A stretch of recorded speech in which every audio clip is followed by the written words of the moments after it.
Alright, well, what we got here is I had to do my water pump, and I got this kit first, okay?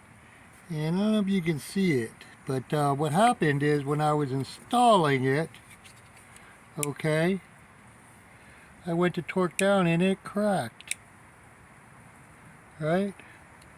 Alright, and now you can see that this one right here, I don't know if you really can see how thin that is, thinner, that the edge is thinner than this one. This is the new kit I just bought, and the housings are very similar but a little bit different. The plastic looks a little different. This plastic on the one that broke is shinier. Seems like, I don't know, maybe it's not as strong. They're all from China.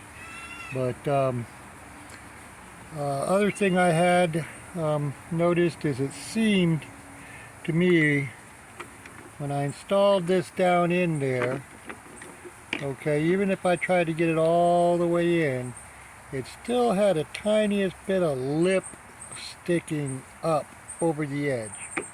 Okay, this new one, I don't know, seems to me it goes in there almost too sloppy. Alright, but you can see the edge is just right. Alright, so not all kits are exactly the same, even though they claim to be. There's a quality level.